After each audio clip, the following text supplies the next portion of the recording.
Welcome back to the Cedar Podcast, everyone. This is episode 13. I hope you're all doing well today. I hope your week is a good week, not necessarily a bad week, because we don't like bad weeks. We all want good weeks in our lives. So today, episode 13, it's going to be the start of a series, a short series called What Makes a Good Game? And the first episode is going to be about MMORPGs, because there are different genres of games. We'll go by genre, so what makes a good MMORPG, what makes a good FPS, and so on. I've been wanting to talk about gaming because it's my passion. I've been wanting to talk about it for a very long time, and I thought to myself, why not make a small series, a short series on the podcast? And there are many... Now, when it comes to making a good game, by all means, I'm not a game developer, but I have played games over, well, right now I'm 27 and started playing video games when I was 3. So over 20 years of video gaming experience. So I know what makes good games and what makes bad games. Now, by all means, this is all purely my opinions. If you disagree with something, let me know. If you agree with something, also let me know, and we can get a discussion going. We can get a civil discussion going. But I think now it's time to start. So what makes a good MMORPG?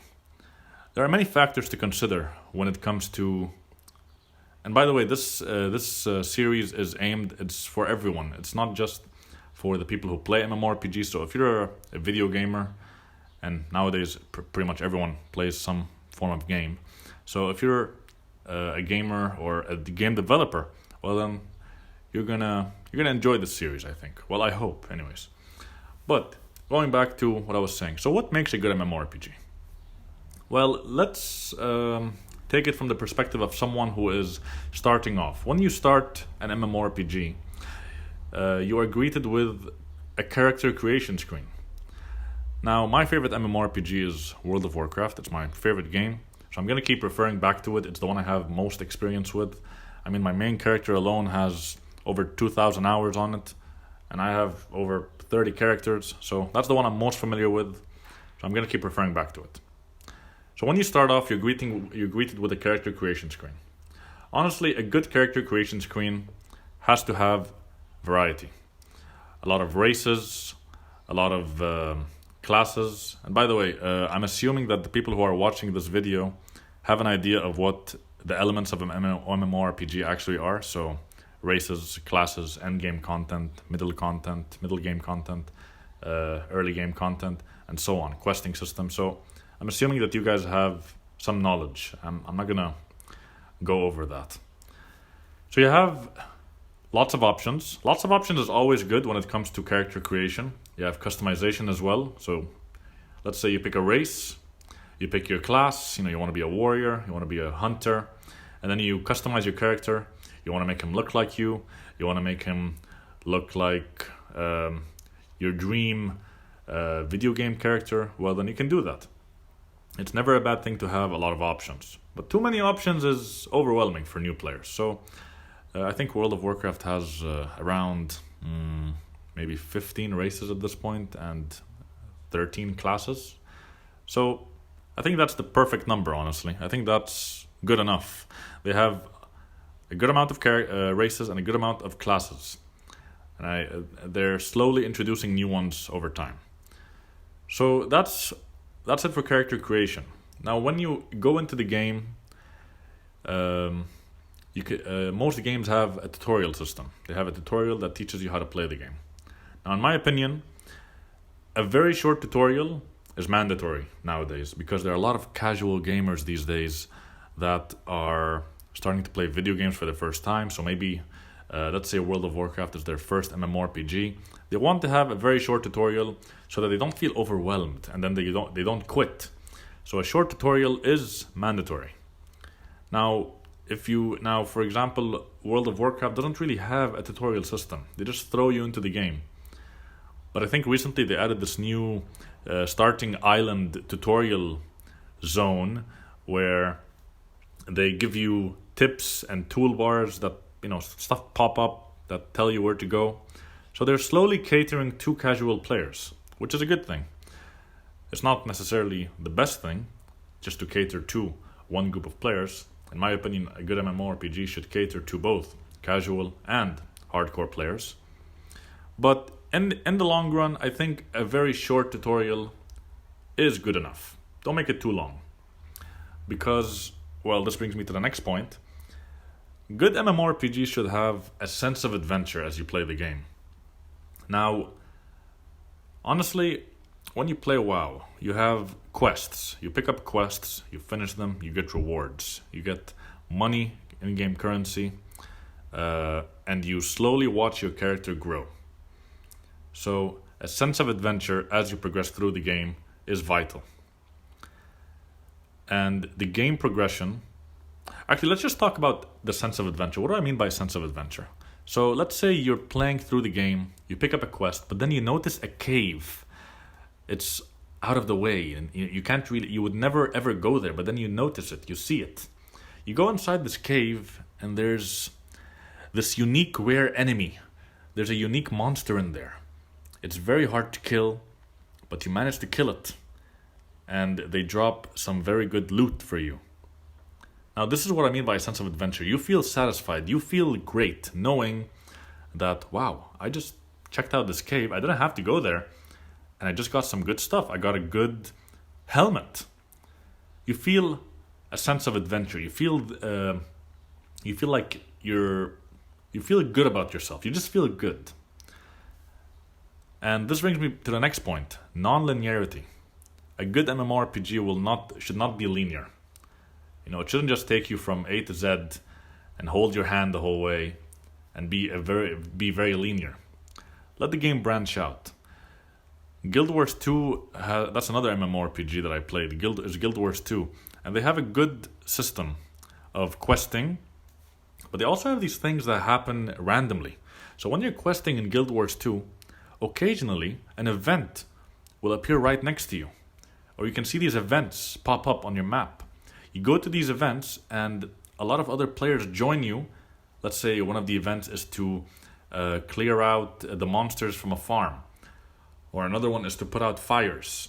Or another one is to kill this giant boss that appeared on the map. So there are many ways to feel immersion, to feel this immersion. You are questing. You let's say you have a quest where you have to kill 10 monsters. Okay? And then, you're killing the monsters. Okay, you're killing them, you're looting them, you're killing them, looting them. Moving on from one monster to the next. And then you just see this giant boss appear in your peripheral vision. You look to your right, and there's the boss. And you see 5 other players running towards it. What would you do? Would you continue killing your monsters for the quest? No, you would go and join them.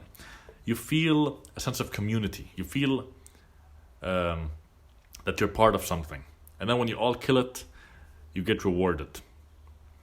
So, to summarize what I said, character customization / character creation. So, if you want a list of what makes a good MMORPG, so far we have character customization / character creation. A very short tutorial, just to not let the players feel overwhelmed. A sense of adventure that rewards exploration. This is key. Honestly, good games should reward people who go out of their way to explore. Because you didn't have to go there. You didn't have to go explore. But it should reward those who took the time to go out of their way. So a sense of adventure. And non-linearity when it comes to game progression. You should be able to get from the lowest level up to the maximum level by doing a bunch of activities. So when it comes to PvP, battlegrounds, dungeons, quests, events that pop up randomly, there should be a lot of content, not just at the end, but also in the questing, in the leveling journey, when you're leveling up. But what about when you reach maximum level? What happens at the end when you reach max level? Now, there are lots of factors there are lots of things that make people leave MMORPGs just because of the end game content. There's not a lot of good end game content. If we're talking about World of Warcraft right now, they have raids, they have dungeons, they have mythic dungeons, they have PvP content, they have a balance, they have a lot of things you can do at the end. Let's say you don't really want to play PvP, you don't want to fight other players, you can go do raids, dungeons, mythic dungeons. Let's say you're purely PvP oriented, well then you can build up your character to be the best at PvP, get the best gear and so on. A good MMORPG will strive to not just focus on one element of the game, but all of them. So don't just focus on PvE, but also PvP. Guild Wars 2 has something called World versus World, WVW, which combines the two. It has PvP and PvE elements. So don't just focus on one aspect of the game, because the other players, let's say if you're focusing only on PvE, the PvPers are going to feel left out. They're going to feel like nobody cares about them. So focus on the two. Focus on all of the aspects of the game and balance them out. This brings me to the development team of the game. Good community management is important. Communication is also crucial. Interacting with your players for feedback, how to make the game better. Now, there's a game called Old School RuneScape. They have an excellent communication system where the development team, they release a poll of what the game should add next, and then the players vote, and the one that has the most votes gets put into the game. Now that's an amazing tool right there. You can use a poll, something very simple as a poll will affect the content that gets added to the game. So there are a lot of different elements of what makes a good MMORPG. And I think that's all I have to say right now. Honestly, when you play an MMORPG, what are you expecting? You're in this world. You want a sense of adventure. You want to explore the world. You want to defeat monsters. You want to get loot. You want to watch your character grow. You want the sense of progression. And at the end, when you can't really level up anymore, maybe there should be some form of post-leveling content that is not endgame content. So let's say you still want to level up. Maybe they can introduce something similar to Diablo 3's Paragon system, where you slowly get levels even after you reach maximum levels, if you know what I mean. That encourages people. Let's say that the game is massive, it has a lot of zones, and you weren't able to experience all the zones have to offer. You weren't able to finish all of the quests, but you can still go back to these old zones at maximum level and still get Paragon levels, or just some form of reward. Because in World of Warcraft, for example, let's say you get to the maximum level, but there are still some zones that you wanted to quest through, you wanted to play through, but you're not able to anymore, because there's no good reward in it for you, other than gold, other than in-game currency. So maybe add another form of reward to that. I'm just giving suggestions right now, but I haven't really thought this through. But I mean, that's one thing you can do. So let's summarize everything we just said of what makes a good MMORPG. Character customization / character creation. A very short tutorial. A sense of adventure that rewards exploration. Game progression. It shouldn't be too linear. It should branch out. It should give you lots of options to play the game how you want to play the game. Once you reach maximum level, good community management from the team. Well, this is, also when you start off. You should have good community management, a good support team. Let's say you're having troubles in the game, you can easily contact the support team and they will get back to you as soon as possible. So a good mix of endgame content is important. You have raids, dungeons, mythic dungeons, PvP content, battlegrounds, and so on. You have a lot of stuff to do at the end of the game. And by the way, you don't only have to do things that is about progression when it comes to endgame content. There you can go hunt achievements. You can go get achievements. If you're an achievement hunter, you can go collect pets in the game. Like in World of Warcraft, you can collect pets. Like, I don't know how many pets there are right now, but there are a lot. You can go around all the zones, collect pets. You can go do dungeons and raids, kill bosses that drop unique mounts that you can ride. So there are a lot of things that you can do in WoW.